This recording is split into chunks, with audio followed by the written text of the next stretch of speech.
My name's Michael Stevenson. I work for Cisco. I'm Vice President of Global Education, and I'm here at the Learning and Technology World Forum in London.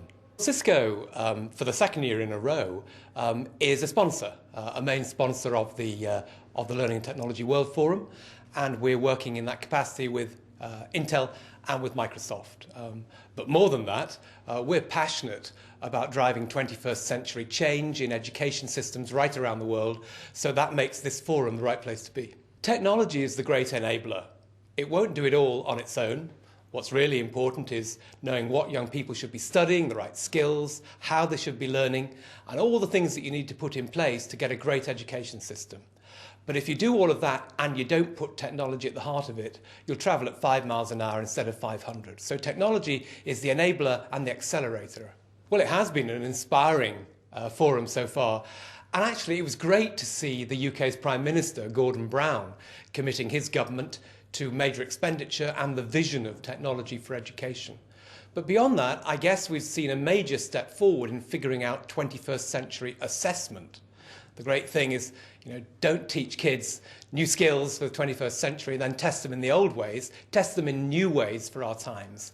And a major project is now 12 months old, supported by Cisco, Microsoft and Intel to do just that. So it's inspiring to think that before very long we could have governments around the world putting into place completely new approaches to assessment.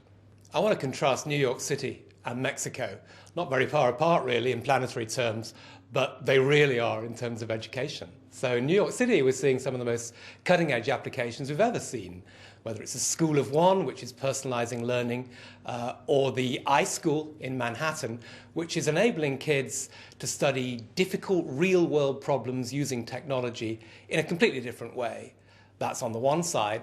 But elsewhere in Mexico, which is one of the poorest education systems in the world in terms of results, we're now beginning to see, as a result of Cisco's investment, the possibility of transformation for kids right across 3 states, Puebla, Aguascalientes and Veracruz.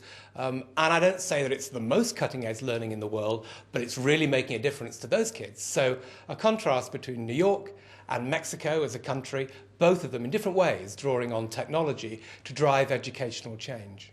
There are some very big ideas around. And the thing that I think many of us are very excited about at the moment is taking some of today's technologies, networks and applications, video, collaboration, data, and taking them out of the school situation or the university situation and putting them up in the cloud.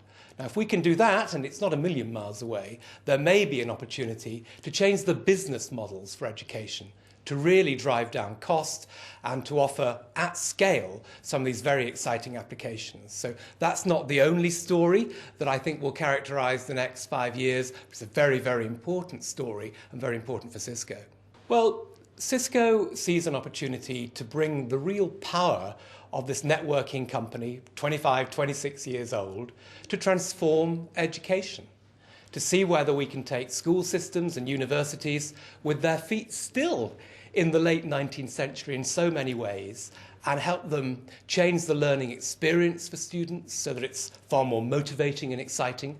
But more than that, improve learner outcomes so that students go out into the wide world better equipped for 21st century jobs. So I see Cisco as a major engine of that global transformation process. Well, I think what would success be like? I think success would be the wide-scale adoption of an exciting set of ideas, 21st century transformation in learning, that ministers from right around the world, and they do come from right around the world, the emerging markets, the US, but also some of the most developed countries. Success would be their adoption of these exciting 21st century ideas. And I think there's every sign that as people leave this conference, actually within a day or so, they will go home inspired for education transformation. A really big moment, I think, for the conference and certainly for Cisco is the launch of what we call the Learning Society, a major piece of new work that describes not just any old 21st century learning system, be it a school system or a group of universities, but actually how societies could come to embrace learning as one of their very biggest ideas. And we saw those ideas being played out, generated by Cisco, but developed really with experts around the world. and then a live discussion with education ministers from a number of countries as to how they could be built into their policies and strategies. And for me, and I think for many, that was a very exciting moment. Perfect. And is there anything else you want to add that you haven't already said? No, I'm after my lunch. That's about it. Perfect. All right. Thank you. Brilliant. Thanks a lot. Thank you. You got a battery here?